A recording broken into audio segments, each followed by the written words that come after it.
Oh my god, this is gorgeous. It's seriously beautiful. Hey everyone, I'm Zhao Zhang. I'm in Cape Town, Africa right now. This place is known as one of the best cities in the world and one of the most livable cities in Africa. Today, we're going to see what the best city in Africa is really like. We're exploring Cape Town with Mr. Yan. Look at these houses built along the hillside. They're all little villas, one after another. Right now, we're heading to Simon's Town to see African penguins. When we talk about penguins, we usually think of Antarctica, right? But Africa has penguins too. They're not in Madagascar, they're in South Africa. These are the African penguins we're going to see today. A lot of people kept asking me, have you ever seen African penguins? Are there penguins in Madagascar? Today, we're finally making that happen. Look, it's already packed with tourists. The penguins here in South Africa are called African penguins. They're the only penguin species living on the African continent, and they're also an endangered species.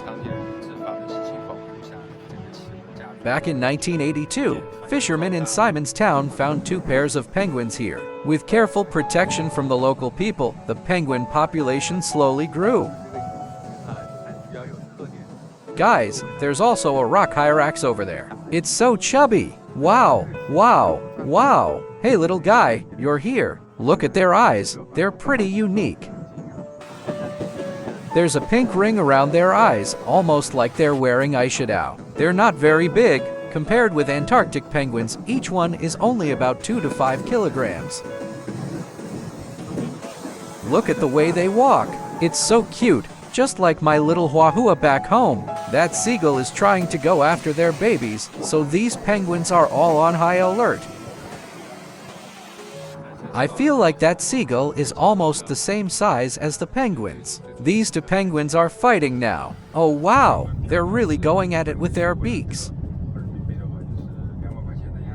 Look, there's a baby penguin underneath them. Their life here is actually so happy. Wow, you're here, you're here. All right, now we've arrived at the Cape of Good Hope scenic area.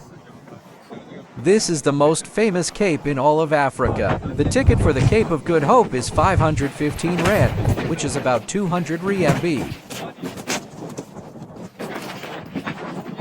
Guys, you can really feel the wind here at Cape Point. Even the trees here all lean in the same direction. This is the legendary Cape of Storms. It used to be called Dias Cape, discovered by the Portuguese navigator Bartolomeu Dias. If you keep going south from here, you'll be heading toward Antarctica. The wind here is insane. I feel like if you washed your hair and stood here, it would dry instantly. Honestly, every time I visit a landmark from geography textbooks,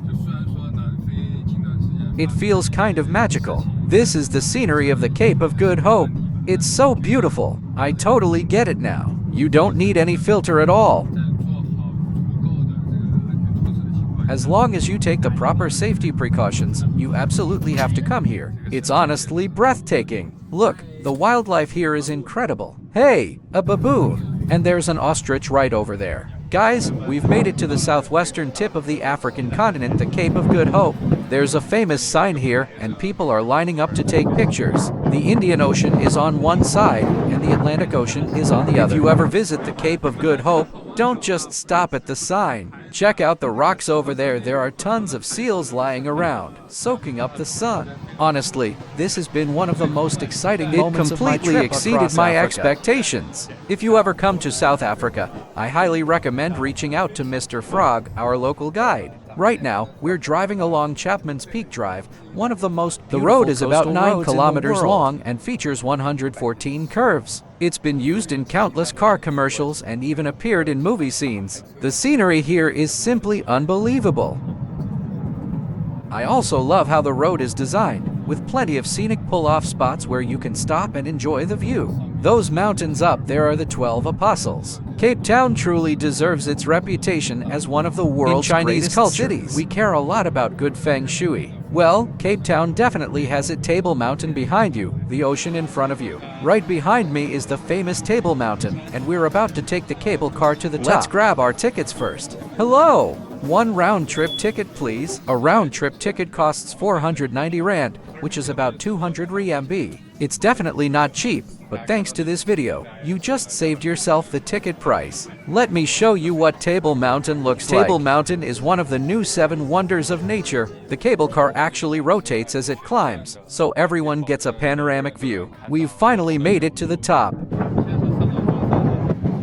The wind up here is freezing. That little kid is crying because it's so cold. Down below is Camps Bay, and beyond that is the Atlantic Ocean. South Africa is also one of the most biodiverse places on Earth. It has over 22,000 species of higher plants, making up roughly 9% of the world's total.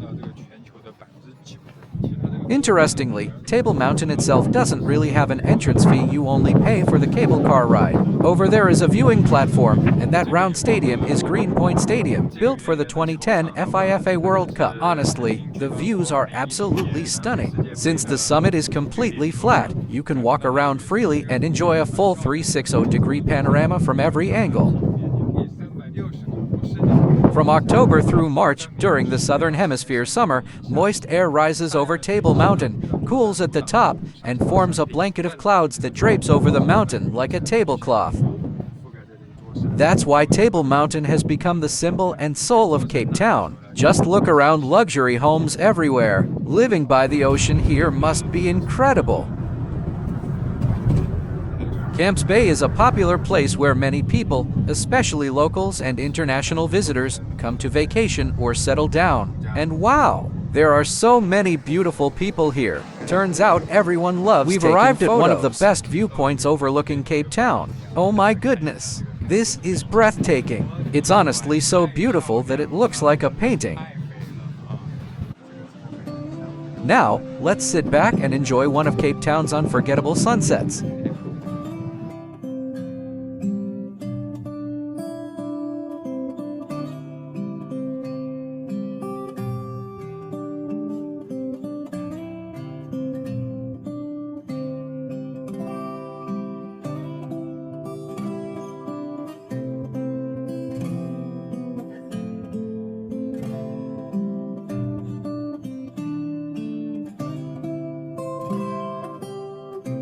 I just helped a girl take a photo. She was traveling alone and using a crutch, so it was difficult for her. I took a few pictures and sent them to her. It felt good to help. Now we've arrived at Cape Malay, also known as the Bo Kaap neighborhood. Most of the people living here are descendants of Malay immigrants, and the community is predominantly Muslim. The houses here are absolutely gorgeous. Every building is painted in bright, vibrant colors, making the whole neighborhood feel like something straight out of a candy storybook. South Africa is often called the Rainbow Nation, and this place really lives up to that name. The area we're in now is called Bo Kaap. There's actually a fascinating but heartbreaking story behind these colorful houses. During British colonial rule, South Africa enforced racial segregation. People were divided into different racial groups: white, colored, Indian, and black. At that time, anyone who wasn't classified as white wasn't allowed to have an official street number on their home. So the clever Malay community came up with their own solution. They painted each house a different color, making it easy to identify where everyone lived. We've made it to the University of Cape Town, the top university in Africa. It's currently ranked around number 175 in the world. Today, let's take a look around Africa's most prestigious university. Professor Yang, you earned your PAAHDAADDDDHEHE in anthropology here, right? That's right. I studied anthropology here. Since the origins of humanity trace back to Africa, it's a perfect place for this field. A large portion of the students here are international students. That's one of the reasons the university ranks so highly for internationalization. This is the main auditorium where they hold events and graduation ceremonies. It's honestly a beautiful campus. I'm not even sure what kind of bird that is. The University of Cape Town has nearly a 200-year history. It's one of Africa's oldest and most respected universities with a rich academic tradition. These are the student dorms. The building on the left is the women's residence. Is it expensive to live on campus? Around 50,000 to 60,000 rand a year. That's roughly 24,000 RMB a year, so it's definitely not cheap. And this is actually considered one of the more affordable housing options. Over here is the student cafeteria. Most of the food here is served fast food style. Can we get a chicken cutlet? Sure, one chicken cutlet coming up.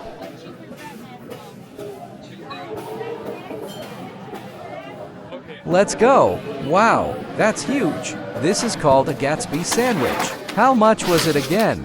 90 rand. I can't believe how massive it is. I don't think one person could finish this. Give me a hand. It's almost the size of a newspaper. Do other African countries have Gatsby sandwiches? Nope, it's a South African specialty. So this is uniquely South African. It's basically a giant baguette stuffed with beef, fries, and other fillings. And of course, you've got to eat it with your hands.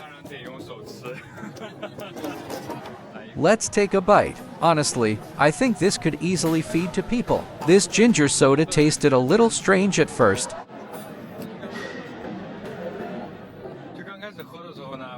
But after a few sips, I actually started to love it. Now this is a man's drink. The soda costs 18 rand, which is around 8 or 9 RMB. The Gatsby sandwich costs 90 rand, about 36 RMB. But to be honest, for such a large university, the cafeteria feels a bit small, and there really aren't that many food options.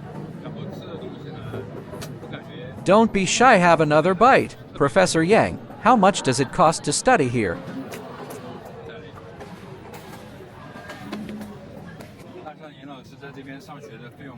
Tuition for international undergraduate students is the highest. Right now it's about 140,000 rand per year, depending on your program. On top of that, you'll pay for individual courses, accommodation, and daily living expenses. Altogether, I'd estimate the total annual cost to be around 150,000 to 200,000 rand. Here's one of the coffee machines. A cup of coffee costs around 10 yuan, so let's grab one. The meals here are a little more expensive. Usually between 70 and 90 rand. Still, it's not too bad. The food is simple, healthy, and well-balanced rice, chickpeas, and other basic dishes. They also have grilled salmon and chicken curry. I picked up a coffee for 40 rand, which is about 16 RMB. Hopefully one day I'll have the chance to study East African or African studies myself. For now, I'll keep learning and improving. That's it for today's video. Thanks so much for watching, and I'll see you in the next one.